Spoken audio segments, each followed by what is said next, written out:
Merci d'être sur la télévision. Labari poursuit le journal de ce jour, jeudi 9 juin 2022. Mesdames, Messieurs, bonsoir et bienvenue à tous. Nous débutons avec cette brève. Le président de la République, Mohamed Bazoum, a effectué ce jour un déplacement dans la région de Tillabéri, précisément à Gotei, Dargol et Terra. Le président Mohamed Bazoum, accompagné d'une forte délégation, est allé rassurer les populations déplacées du fait des attaques terroristes dans la région de Tillabéri, mais aussi le président de la République et sa délégation ont fait le déplacement pour marquer leur solidarité à toutes ces personnes qui ont abandonné leurs biens, leur zone de résidence habituelle pour se réfugier dans des endroits un peu plus sûrs.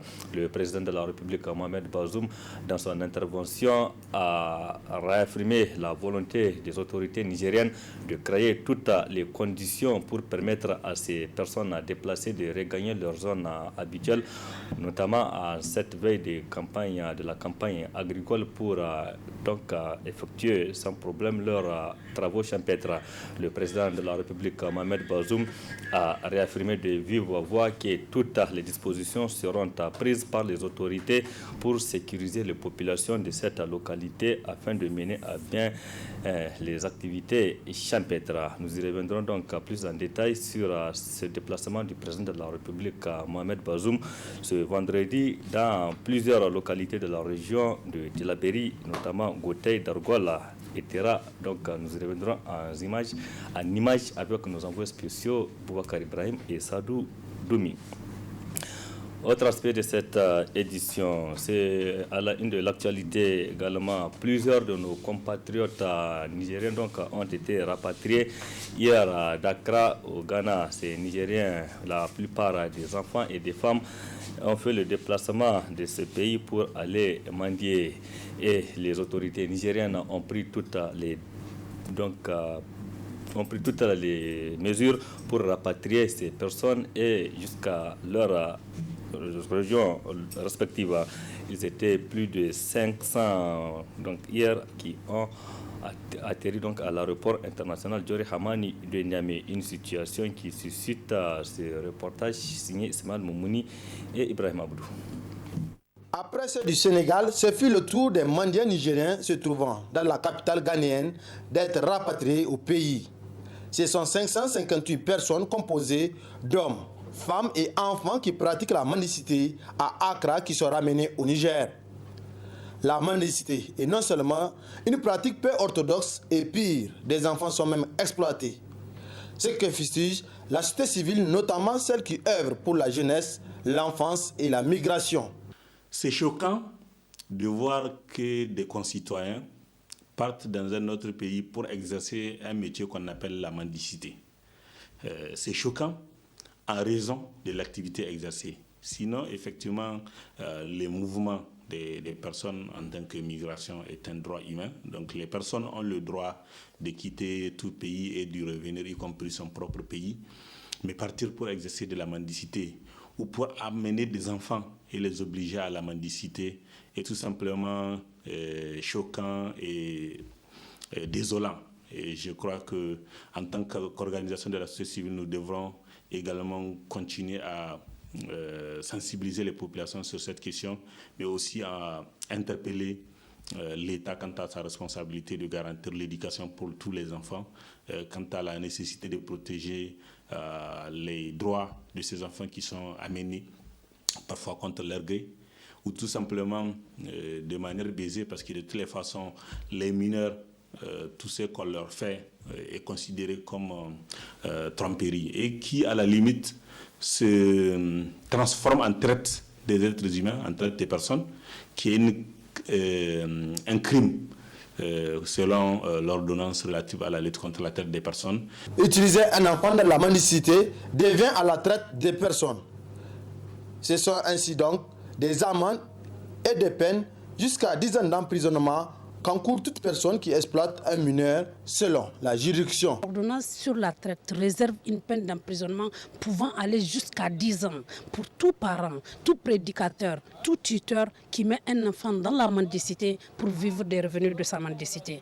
Maintenant, revenons sur le fait. Aujourd'hui, aucun enfant ne peut payer lui-même son transport pour aller jusqu'au Ghana. Donc, c'est plutôt un réseau de trafic d'êtres humains, des adultes qui facilitent le transport d'enfants mineurs pour aller les mettre verser dans les rues des pays d'Afrique de l'Ouest. C'est de la traite des personnes. Et tant qu'on n'accepte pas de laisser de côté la gestion de la thématique en mendicité, on ne trouvera pas de solution. Or, en matière de traite d'enfants, la loi est claire. Que l'enfant soit consentant ou pas consentant, lorsque vous le mettez dans la rue pour mendier, c'est de l'exploitation économique, c'est de la traite. Toutes les personnes qui se sont rendues complices du transport et du placement des enfants doivent être poursuivies et jetés en prison. Seul un infirme ou une personne âgée de 100 ans ou plus est autorisé par la législation nigérienne à pratiquer la mendicité. En dehors de cette catégorie de personnes, tout celui qui s'adonne à cette activité risque d'avoir des problèmes avec la justice. Merci Ismaël Moumouni pour ces précisions. Niger, espace civique en voie d'extinction, c'est l'intitulé d'un rapport édité par la coalition tournant de la page TLP Niger. Eh bien, ce document a fait l'objet d'une présentation officielle ce jeudi au siège de la maison citoyenne, lors d'une conférence de presse qui a enregistré la participation de plusieurs invités. Précision avec Nafisa Yahya et Chebou Guissou.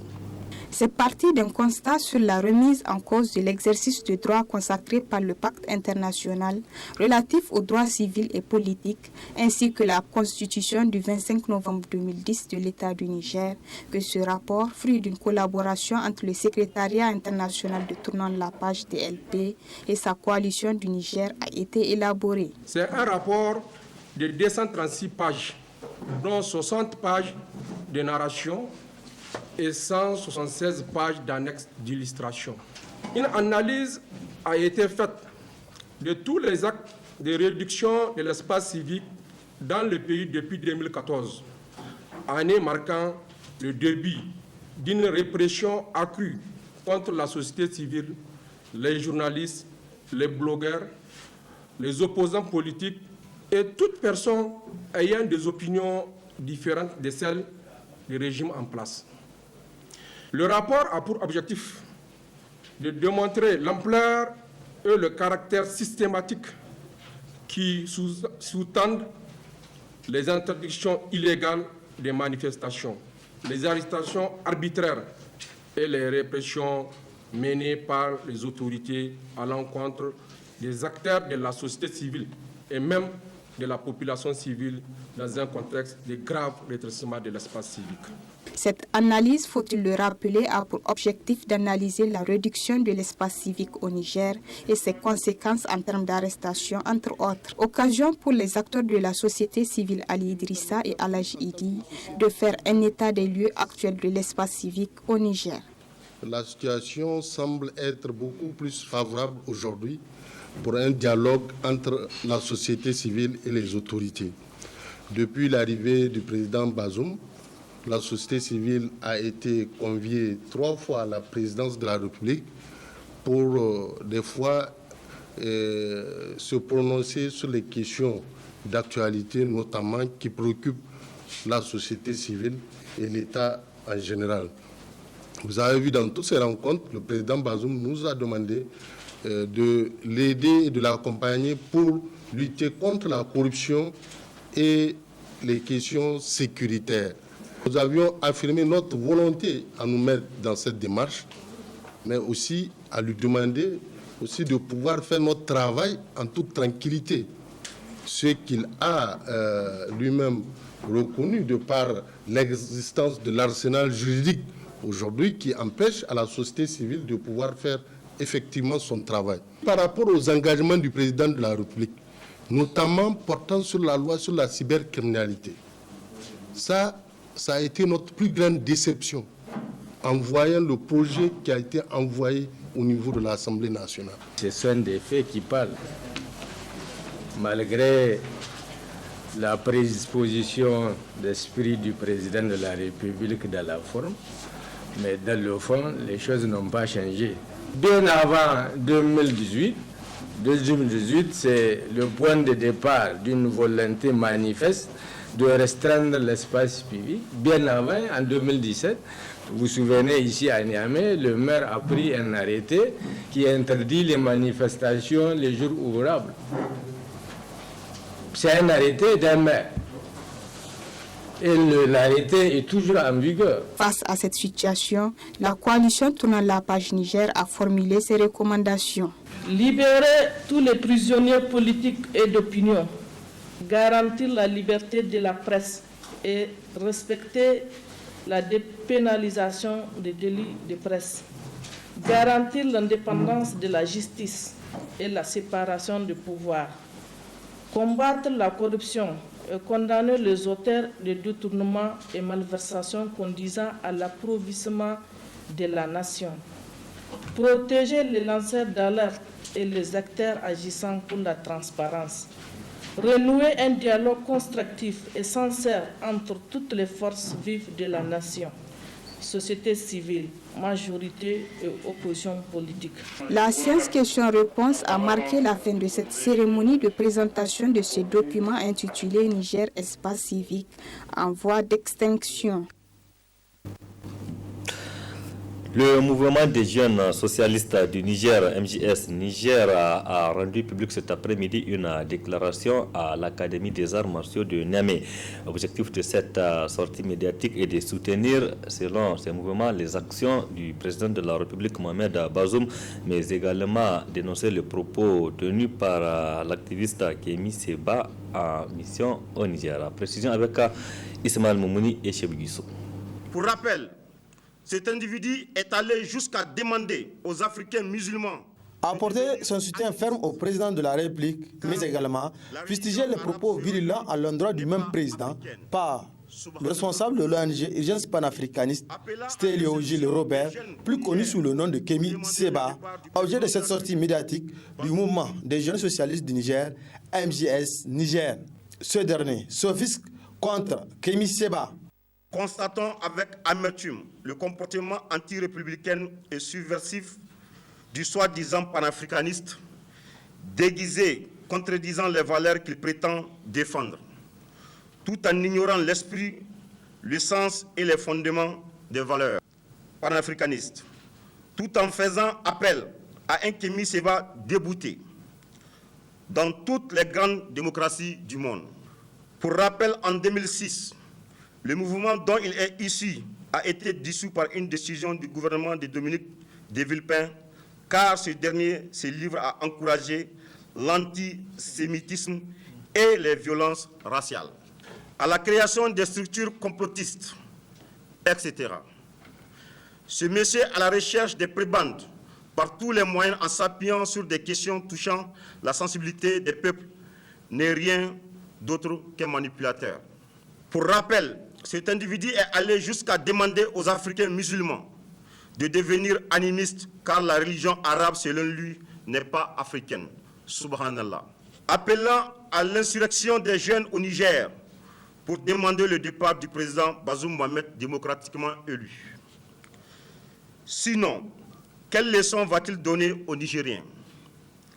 Quand on sait que notre société civile, de la part de l'histoire, a marqué son existence à travers l'historique ville morte ayant conduit à la levée des taxes sur plusieurs denrées, eau, électricité, pour ne citer que cela.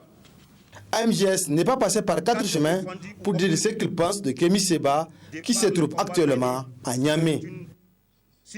Qu'a-t-il défendu ou obtenu de par le combat mené, si ce n'est la division, la recherche du gain facile et la manipulation?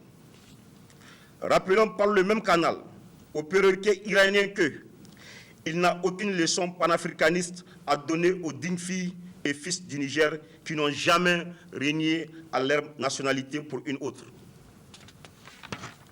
qui n'ont jamais fait usage des fonds issus de la vente des armes ayant fait couler le sang des Africains qu'ils prétendent défendre. Car nous avons besoin des panafricanistes capable de proposer des initiatives de développement raisonnables et fiables, comme l'illustre la mise en œuvre de la zone de libre-échange continentale ZLECAf de son Excellence Aladji Issoufou Mamadou. De même, rappeler à cet individu que les Nigériens, précisément des jeunes, ne sont plus mobilisables autour des actions de haine et de mégalomanie enfantine.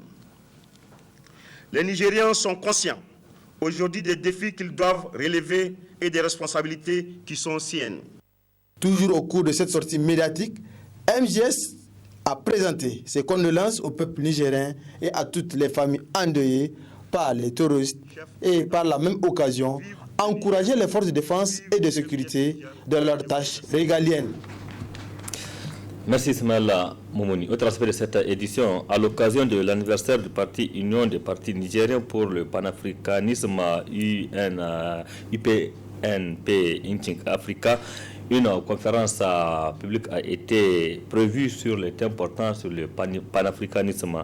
Donc cette conférence a prévue pour demain vendredi 10 juin 2022 au palais du 29 juillet de Niamey a été malheureusement interdite. Donc cette manifestation n'aura pas lieu. Une décision à la grande déception du président de ce parti, Abdourahmane Oumarou, que je vous propose de suivre. Ils ont insisté qu'ils risqueraient d'avoir des problèmes. Donc j'ai compris qu'ils ont été appelés. On ne sait pas par qui. Je ne sais pas, ils voulaient faire plaisir à qui. Ce qui est sûr, ils voulaient faire plaisir à quelqu'un. Et ce quelqu'un, sans doute aussi, a eu peut-être un coup de fil d'ailleurs pour que cette manifestation ne puisse pas se dérouler, cette conférence. Nous ne cachons rien. Nous avons publié, nous avons fait des spots publicitaires. Nous avons écrit à la police pour informer que nous avons une activité et que nous voudrons bien que la police soit là pour sécuriser les invités. Je ne pense pas que quelqu'un qui se reproche des choses puisse inviter la police à venir vraiment à la salle parce que nous avons prévu de faire... J'ai une dizaine ou une vingtaine de députés qui ont confirmé leur participation donc à la conférence populaire. J'ai des présidents de partis politiques qui m'ont confirmé qu'ils seront là, des candidats à la présidentielle qui m'ont appelé pour me dire qu'ils seront là, de souhaiter la bienvenue à notre frère Kémy. Donc, à notre grande surprise, nous n'avons plus de salle et ils nous ont demandé donc de venir récupérer notre argent et que l'activité ne se tiendra pas. Donc, voilà pourquoi on vous a fait venir aujourd'hui, pour vous montrer à quel point notre pays est en train de basculer vers la dérive. Je pense qu'il faut être souvent intelligent. Notre parti s'appelle l'Union des patriotes panafricanistes, Inchi Africa, qui veut dire en Hausa, souveraineté africaine. Nous avons notre arrêté du ministère de l'Intérieur. Dans nos textes de parti, c'est bien mentionné que nous sommes un parti anti-impérialiste. Quelle activité les autorités veulent-ils que nous organisions au Niger? Ils veulent que nous organisions des tournois de football ou bien un bal masqué? Notre rôle, justement, c'est de parler de cette souveraineté. Et c'est pour ça que nous avons combiné donc une conférence qui va parler de la souveraineté africaine, mais surtout du panafricanisme, pour que ça puisse aussi coïncider avec l'anniversaire du décès de Marcus Garvey. Nous avons compris que ce pays n'est plus une république. Nous sommes devenus une sous-préfecture. Ils ne veulent pas entendre cela, mais je vous assure que nous sommes une sous-préfecture. Et aujourd'hui, nous n'avons plus le droit de parler de notre souveraineté. Nous n'avons plus le droit de parler de l'installation des bases militaires étrangères. Nous avons vu le texte qu'ils ont balancé à l'Assemblée. Des députés somnolents ont levé le bras pour voter, les yeux fermés. Nous savons que tout est téléguidé de l'extérieur. Et ce qui m'a surtout choqué ce matin, c'est que quand le directeur du Palais des Sports, le Palais des Sports quand même, je pense que c'est là où est née la démocratie. Après le combat de nos jeunes frères étudiants, j'ai une pensée d'ailleurs pour les martyrs du 9 février. Après le 9 février, le parachèvement de ce combat pour la démocratie a eu lieu dans la salle du 29 juillet. Et c'est pour ça qu'on appelle le palais du 29 juillet. C'était à l'instant donc Abdurrahman Oumarou, président de l'UPNP Inching Africa, du moins ce parti qui a prévu d'organiser une conférence demain au palais du 29 juillet sur des thèmes portant sur le panafricanisme. Malheureusement, cette conférence a été annulée pour des raisons que vous venez de suivre avec le président du parti. Un invité de marque à cette conférence de Inching Africa qui a été annulée, le président de l'ONG Urgence panafricaniste Kémy Séba, qui a subi quelques tracasseries à son arrivée hier soir au niveau de l'aéroport international Diori Hamani de Niamey. Kémy Séba profite de son séjour pour réagir à la déclaration du mouvement des jeunes socialistes. On l'écoute. Vous voulez continuer à nous envoyer des menaces de mort? Nous sommes là. Vous voulez continuer à créer des calomnies ou des attaques pour nous salir, pour détruire nos réputations, comme vous l'avez fait contre tous ceux qui ont lutté contre vous, en vous servant bien souvent des membres de nos populations, parce que c'est ça le drame. François Fanon l'avait prophétisé. Il arrivera un moment où ça ne sera plus le colon qui attaquera directement le colonisé qui résiste. Il arrivera un moment où le colon va employer un colonisé pour salir, détruire ou tuer le colonisé qui résiste. Nous y sommes. Observez les jours qui suivent, observez les jours présents. Nous y sommes. Mais nous n'avons peur de rien d'autre que de Dieu. Entendez-le. Nous avons observé, constaté, fait intéressant qu'il y a une stratégie qui a changé depuis le sommet de Montpellier. Les autorités françaises ont conseillé à leurs employés de ne plus systématiquement m'interdire l'entrée, parce qu'ils ont compris qu'à chaque fois qu'ils m'interdisent l'entrée dans un pays, quelques semaines après, il y a des insurrections et certains dirigeants tombent. Ils l'ont remarqué. Donc aujourd'hui, ils nous laissent rentrer et ils se débrouillent pour que nos mobilisations soient interdites, pour que des militants soient arrêtés, pour que des menaces soient effectuées, pour que du harcèlement soit effectué. Pas de souci. Je conclus mon propos avant les questions peut-être qui viendront, en vous disant que nous n'avons jamais été aussi proches de la fin de cette colonisation. Et c'est pour ça que la bête s'agite ainsi. C'était donc à l'instant la réaction du président de l'ONG Urgence panafricaniste Kémy Séba qui séjourne à Niamey dans le cadre des activités prévues demain, vendredi, donc 10 juin 2022, au niveau du palais du 29 juillet, par le parti Inching Africa. Malheureusement, cette conférence a été annulée. Je rappelle à cette brève, le président de la République, Mohamed Bazoum, était ce matin l'hôte de population de plusieurs localités de la région de Tillabéri. Mohamed Bazoum et sa délégation se sont rendus à Gotei, Dargol et Terra. Objectif de ce déplacement est d'apporter le soutien aux familles des personnes déplacées et aux déplacés en personne, mais aussi marquer la solidarité des autorités nigériennes à ces personnes qui ont fui leur zone habituelle du fait des attaques terroristes dans la zone. Le président Mohamed Bazoum a rassuré les populations que le gouvernement va prendre toutes les dispositions pour permettre à ces populations de retourner dans leur zone habituelle, notamment en cette veille de la campagne agricole, pour effectuer sans grande inquiétude leurs travaux champêtres. Plusieurs autres engagements ont été pris séance tenante par le président de la République. Nous y reviendrons plus en détail dans nos prochaines éditions. Point final de cette édition. Merci à vous de l'avoir suivi. Restez en compagnie du programme de la télévision Labari. Au revoir.